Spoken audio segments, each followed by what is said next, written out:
Bien bonsoir chaîne viewer, bienvenue dans cette nouvelle vidéo. Aujourd'hui tu l'as vu, c'est mes lectures manga. Ça faisait un moment que j'avais pas fait mes lectures manga. Je t'avouerai que j'ai pas eu beaucoup de temps pour lire à cause du projet professionnel comme d'habitude, vivement que ça se termine. Tu verras dans ces lectures manga il y a beaucoup de tomes doubles, donc je vais essayer d'aller rapidement à l'essentiel sur chaque manga pour voilà, pas faire une vidéo de 45 minutes parce que sinon ça sert à rien. Ben on y va, c'est parti, transition stylée, attention maintenant. Bien, et on commence cette lecture manga avec le tome 5 d'Eden Zero. Comme je vous l'ai dit, Eden Zero, j'ai arrêté les scans et c'est un plaisir de découvrir Eden Zero en tome manga. Tu vois, je suis pas impatient à chaque fois de lire chaque page, de savoir ce qui se passe à la suite. C'est vraiment un kiff. Ce tome 5 d'Eden Zero est ultra cool. On continue sur l'histoire de la planète, vous savez, un petit peu en mode Matrix. J'ai oublié le nom. Je vais dire quelque chose qui va peut-être choquer les fans de Fairy Tail, mais Fairy Tail a été le plus gros succès de Hiro Mashima et j'espère ne pas me tromper parce que je passerai vraiment pour un bolos, mais bon, Jérémy Sensei Oracle oblige. Eden Zero sera le chef-d'œuvre de Hiro Mashima. Ça, j'en suis convaincu. Je vais pas plus vous détailler l'histoire pour pas trop vous spoil, mais en tout cas, sachez que Eden Zero, c'est super bien. C'est pour l'instant en 5 tomes. Donc, si t'as été fan de Fairy Tail et que tu aimes bien Hiro Mashima, je peux que t'inviter à découvrir Eden Zero. C'est chez Pika Édition. Vous pouvez le trouver n'importe où. Et on passe tout de suite à la suite. Chose logique. On continue toujours avec du Hiro Mashima avec le tome 3 de Fairy Tail, la quête de 100 ans. Bon, ça je t'avouerai que j'avais lu la moitié en scan. Bon, ça sort un peu plus rarement que Eden Zero, puisque là je crois que les scans sortent tous les mois ou toutes les 2 semaines, il y a un truc comme ça. Bref, en tout cas, c'est la suite, tu l'auras compris, de Fairy Tail qui est juste là. Franchement, est-ce que ça apporte quelque chose en plus à l'histoire de Fairy Tail ou pas? Pas tant que ça, parce que ça se passe sur un autre continent, juste avec les personnages principaux, donc Natsu, Erza, Grey, Lucy, Happy et Wendy et son chat, donc Carla, pardon, voilà, j'avais oublié le nom. On a quelquefois quelques fenêtres sur la partie Fairy Tail avec tous les personnages qu'on connaît, parce que il y a un truc qui se trame aussi, mais vraiment le manga se concentre sur voilà l'équipe principale, l'équipe qu'on kiffe. Alors je suis pas en train de dire que Fairy Tail, la quête de 100 ans, c'est de la merde, pas du tout, hein. Franchement, c'est un kiff de lire la suite, surtout qu'en plus on est sur la fameuse quête de 100 ans qui nous a tous fait rêver, mais il y aurait pas eu, ça aurait pas été grave. Voilà, c'est, je veux dire, pour ceux qui s'attendent à un truc de ouf pour la suite, ne vous attendez pas à un truc de ouf, c'est pas ultime quoi. C'est un gros kiff qui est fait pour les fans, pour voilà, pour faire de la monnaie, tout ça, t'as compris quoi. En tout cas, pareil, Fairy Tail, la quête de 100 ans, il n'y a que 3 tomes pour l'instant. Si vous n'avez jamais lu Fairy Tail, je vous déconseille de commencer parce que ça va tout vous spoil. Sinon, si vous avez kiffé Fairy Tail, que ce soit en animé ou en manga, ben, je peux que vous conseiller la suite Fairy Tail, la quête de 100 ans, parce que vous allez kiffer vos races, oui. Pour le prochain tome, ça faisait super longtemps que j'en avais pas parlé dans mes lectures manga, c'est le tome 76 de One Piece. Alors ça fait très longtemps que j'avais pas parlé de One Piece, mais je n'ai pas encore la collection complète de One Piece. Si tu veux, j'ai quelques tomes par-ci par-là. En gros, je m'étais arrêté au tome 75, après j'ai le tome 80, le tome 82, le tome 79, mais voilà, ça se suit pas. Donc là, j'ai craqué, j'ai acheté le tome 76 de One Piece, on est en plein arc Dressrosa. J'en dirai pas plus pour pas spoil ceux qui ne sont pas à jour sur One Piece, parce que c'est compliqué d'être à jour sur One Piece, hein, quand on n'est pas... voilà. Est-ce que j'ai encore besoin de vous présenter One Piece? Est-ce que j'ai encore besoin de vous donner des arguments pour vous donner envie de lire One Piece? Juste un petit bémol, c'est que le tome 76, bon, c'est malheureusement l'arc que j'aime le moins dans One Piece, mais c'est là où les personnages se développent le plus. Tu vois, c'est un petit contrario qui fait un peu bizarre. Il n'y a pas grand chose à dire de plus sur One Piece, que One Piece c'est la vie, hein, tu connais. J'espère pouvoir finir la collection de One Piece à temps, parce que là on arrive au tome 91-92 je crois, et très précisément, moi voilà, le plus haut tome que j'ai c'est le tome 80. Donc voilà, j'ai encore du taf. Ensuite, on continue avec le tome 7 de Boruto. Tu connais mon amour pour Naruto, hein, j'ai pas besoin de t'en dire plus. Donc forcément, je fais la collection des Boruto. C'est mon petit kikou fanservice de Jérémy Sensei qui kiffe Naruto, qui voilà, qui continue. Même si je trouve que, je le dis encore une fois, le manga est meilleur que l'animé, même si l'animé en ce moment fait des efforts. Pour ceux qui ont lu le manga, on est en pleine période où Kama arrive à Konoha pour enlever lui là, j'ai oublié son nom. Il s'appelle Kawaki, Jérémy Sensei, c'est pas comme si c'était marqué derrière. Bref, du coup, il y a un affrontement entre deux personnages, je ne dirai pas qui pour pas spoil ceux qui ne lisent pas Boruto. En tout cas, Boruto, voilà, moi je conseille de lire Boruto en manga parce que je trouve qu'il est meilleur que l'animé. Ça, c'est mon avis perso. Et puis, même au niveau graphique, ça ressemble pas trop à Naruto, même si tu sens une petite patte de Masashi Kishimoto par la personne qui dessine, parce que je rappelle que Masashi Kishimoto n'est qu'au scénario et que c'est quelqu'un d'autre qui dessine. Et encore, il est au scénario, il supervise le scénario. C'est-à-dire qu'en gros, il y a un mec qui fait le scénario et Masashi Kishimoto, il fait « Oui, non, ça c'est pas bien. Oui, c'est pas bien. Vous voulez tuer Sasuke? Non, c'est pas bien ça. Vous voulez tuer Naruto? Oui, c'est bien ça. Allez-y. » En tout cas, ça va rejoindre la petite collection juste ici. Bien, on continue avec l'énormissime tome 20 de My Hero Academia. Là, pour le coup, je n'ai jamais lu les scans et je ne lirai jamais les scans. J'ai commencé avec le tome 1, je finirai avec le dernier tome. Oui, madame. Donc, pour ceux qui sont à jour, nous sommes en pleine fête de UA, avec des rebondissements, avec des level up, tout ça.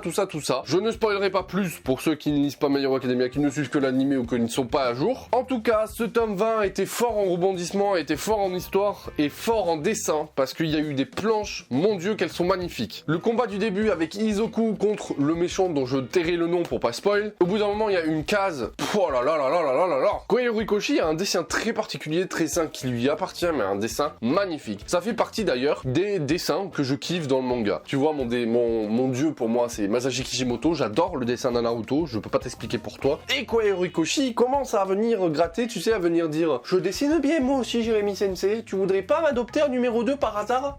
Ce tome 20 nous introduit de nouveaux personnages, de nouveaux héros qu'on ne connaissait pas, et commence à nous montrer un début d'histoire qui peut être vraiment, mais vraiment ultra intéressant. Parce que là, du coup, on passe outre l'école de Yue, on passe outre Izuku Midoriya, on passe outre All Might. C'est vraiment d'autres personnages qu'on met en avant, c'est des personnages qu'on aime bien, des nouveaux personnages aussi, et j'attends vraiment le tome 21 pour pouvoir savoir la suite, parce que j'ai vraiment hâte. Ça aussi, My Hero Academia, je pense pas que j'ai besoin de vous le présenter. Je vous conseille de commencer la collection si vous voulez pas être à la bourre, parce qu'après ça va commencer à coûter cher. En tout cas, la saison 4 est sortie sur ADN, j'ai commencé à la mater, elle est plutôt pas mal. Donc je vous invite soit à regarder l'animé, soit à lire le manga, mais faites quelque chose parce que My Hero Academia, même si tout le monde dit que c'est commence à être du One Piece, Dragon Ball, Naruto, que c'est trop mainstream, franchement, c'est le kiff My Hero Academia, vraiment. Bien, et pour le dernier tome solo, c'est le tome 12 de Fire Force. Fire Force, mon dieu que je kiffe Fire Force. Son papa c'est Atsushi Okubo, le papa de Soul Eater pour ceux qui connaissent. Et vraiment, ce manga, oh là là, je le kiffe. C'est la meilleure découverte que j'ai fait depuis 2-3 ans là, franchement, avec My Hero Academia, tout ça. Mais vraiment, Fire Force, c'est une histoire ultra intéressante. Je peux pas t'expliquer comment je kiffe Fire Force. J'ai fait partie des premiers à découvrir ça en manga quand c'est sorti en France, que c'était pas connu, qu'on nous a juste dit tenez, c'est le nouveau manga de Atsushi Okubo, vas-y lis-le. Et franchement, c'est une histoire de ouf. Franchement, je kiffe, c'est du shonen pur, une neketsu, c'est un peu dark, c'est un peu... Il y a de la... Je sais pas comment expliquer, tellement je kiffe Fire Force. Et puis en plus, ce tome 12 nous fait des révélations de ouf, introduit aussi de nouveaux personnages, introduit aussi un nouveau... Comment dire? Pas nouveau méchant, mais un nouveau mec où tu te dis, lui...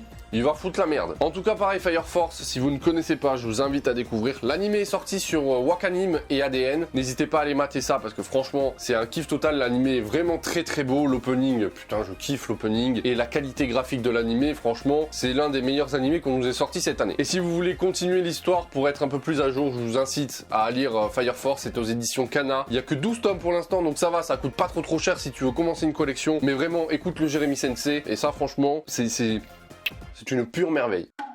Bien, on passe à la phase 2 de cette vidéo et on passe au tome double. Et donc on commence cette phase de tome double avec le tome 6 et 7 de Last Hero Inuyashiki. Dans mes dernières lectures manga, je vous avais parlé du tome 4 et 5, je crois. Et putain, Last Hero Inuyashiki aussi, c'est une putain de série. À chaque fois, j'hésite à me les acheter parce que bon, les tomes coûtent cher, c'est du seinen, c'est presque 8 € le tome. À chaque fois, putain, je suis impressionné par la qualité graphique de l'auteur. Pour donner une idée de la qualité graphique pour ceux qui l'ont lu, c'est le même auteur que Gantz ou plus récemment le même auteur que Giant. Et donc Last Hero Inuyashiki, c'est pareil, c'est une histoire de taré. Il y a l'animé qui est sorti, je crois, oui. Je sais pas si ça suit fidèlement l'histoire ou pas. En tout cas, ce qui est sûr, c'est que Last Hero Inuyashiki, c'est un très bon seinen SF. Alors c'est de la SF, c'est un peu particulier. Je sais que la SF, tout le monde n'aime pas. Mais en tout cas, si tu aimes bien la SF, si tu aimes bien les robots, si tu aimes bien aussi les mangas psychologiques qui vont chercher un petit peu les problèmes au fond de la tête des gens, cette phrase ne veut rien dire, mais c'est pas grave. En tout cas, Last Hero Inuyashiki, c'est un kiff à lire. C'est des gros tomes en plus, comme tu peux le voir. Et puis, les dessins sont... Des fois, t'as des détails. C'est impressionnant. Tu dois te dire, le mec, il se casse le cul à faire une planche avec des détails aussi détaillés, c'est incroyable. Donc rien que pour ça, je kiffe Last Hero Inuyashiki. Je vous invite à découvrir Last Hero Inuyashiki aussi en animé, mais je sais même pas où il est disponible. Sinon en manga, je crois qu'il y a 12 tomes maximum, donc la série est terminée de toute façon. C'est disponible chez Kiyun, et donc je vous invite à découvrir ça, parce que Last Hero Inuyashiki, c'est un kiff.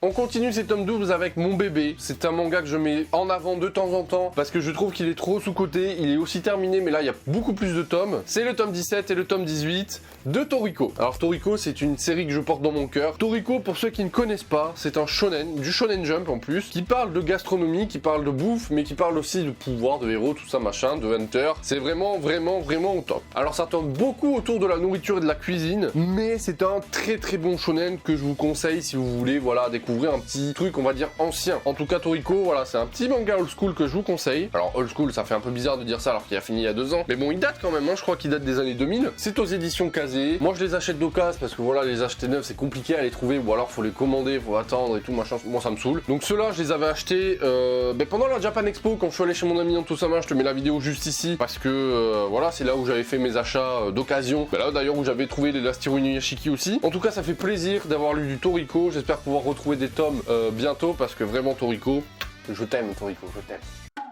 Allez, on poursuit ces lectures manga avec le tome 4 et 5 de My Home Hero. Alors là, on n'est plus du tout sur du shonen, on est plus sur du seinen sérieux, du seinen policier. Vous savez qu'en ce moment, voilà, je me tourne vers d'autres lectures, tout ça, et My Home Hero fait partie de ces lectures qui sont franchement ultra intéressantes. On est sur de l'enquête policière, j'avais fait un tome 1 sur My Home Hero, je le mettrai en fiche là-haut pour que t'ailles le voir, parce que vraiment, ça c'est une pure découverte. Et bien, je suis tombé sur le cul parce que je pensais que le dernier tome, le tome 5, serait le dernier tome. Et bien, pas du tout. À la fin, l'auteur te dit, t'as cru que c'était la fin? Eh ben non! Et donc juste pour ça, franchement, ça m'a ultra étonné, parce que très franchement, sur le tome 5, on arrive à la fin de l'histoire, enfin à la fin de ce qu'on nous a raconté. Et je pensais que voilà, ça serait une fin. Bah, pas du tout, il va y avoir une suite, mais je l'ai pas vu venir, mais pas du tout. Vraiment, My Home Hero, je vous invite à découvrir ou à faire découvrir si vous voulez, voilà, amener quelqu'un à découvrir le manga pour qu'il arrête ses petits préjugés de bâtard.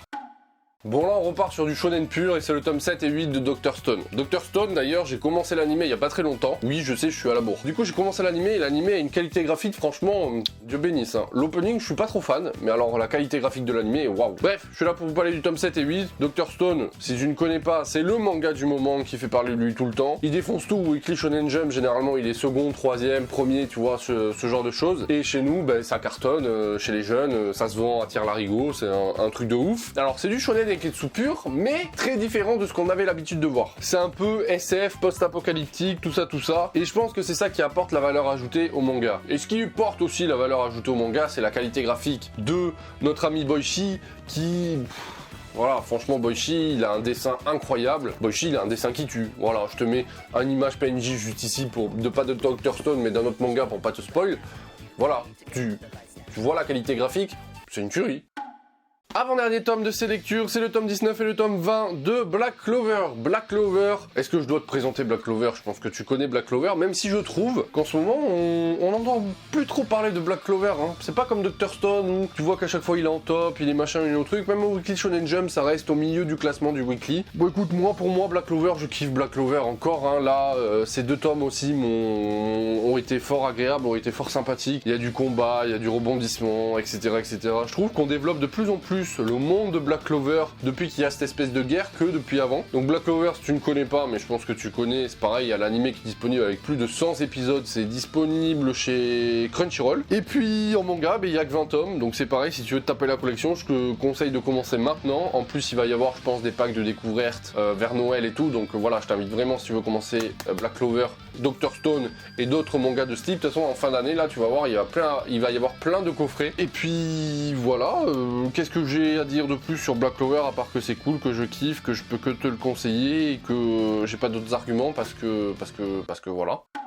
Et pour terminer ces lectures manga, là aussi c'est un chef-d'œuvre qui généralement est très bien classé au Weekly Shonen Jump. C'est le tome 9 et 10 de The Promised Neverland. J'avais juste une petite gueulante, pas du tout, mais on m'avait prévenu que, voilà, à partir du tome 9 et 10, l'histoire elle est un peu plus se tasser, un peu plus se tamiser, un peu moins partir en folie comme on a eu avec les tomes précédents. Et bien c'est vrai. Pour pas spoil trop l'histoire, on est dans un arc qui est ultra intéressant parce qu'on découvre autant les humains, donc ceux qui sont en cavale, tout ça, que les extraterrestres. terrestres, les démons. Ben ouais, on est sur quelque chose d'un peu plus peur, on est sur quelque chose de moins intensif, de moins expéditif, de moins, tu vois, bourrinage. Là, franchement, l'histoire prend plus son temps. Alors, c'est pas plus mal, j'ai envie de te dire, pour certaines choses. Mais en même temps, on nous a tellement habitués à y aller à fond, à y aller, à pas chercher, à comprendre, à pas chercher midi à 14h et tout, que là, on commence à nous dire, oui, attention, lui il est blessé, lui machin. Tu vois, ça prend son temps. Je trouve ça un peu dommage de casser directement un truc comme ça d'un coup, sans, tu vois, faire une petite transition. C'est les choix de l'auteur, c'est les choix de l'éditeur, c'est toujours pareil. Puis bon, si tu ne connais pas Promise Neverland, je pense que ça aussi tu connais. C'est chez Kazé, l'anime est disponible sur ADN et Wakanim. La première saison, en tout cas, je n'ai pas regardé l'anime, je t'avoue que je suis pas tenté de regarder l'anime. En tout cas, Promise Neverland, c'est disponible, c'est les éditions Kazé. Là aussi, tu auras des packs de découverte pour Noël, donc si tu n'as pas fait encore la collection, je peux que t'inviter à le faire, parce que franchement, Promise Neverland, c'est ultra cool. Bon ben voilà mes amis, cette vidéo est terminée, j'espère qu'elle vous aura plu. Je voulais juste vous dire que je suis désolé en ce moment, voilà, c'est pas hyper au point au niveau des vidéos. En tout cas, j'espère que celle-là vous aura plu, comme d'habitude, hein, vous laissez le pouce bleu, vous vous abonnez, vous activez la cloche, dans la description il y a YouTube et Instagram, n'hésitez pas à vous abonner à mon Instagram. Et moi je vous dis à très bientôt pour de prochaines vidéos, c'était Jérémy Sensei, webcam d'ordinateur.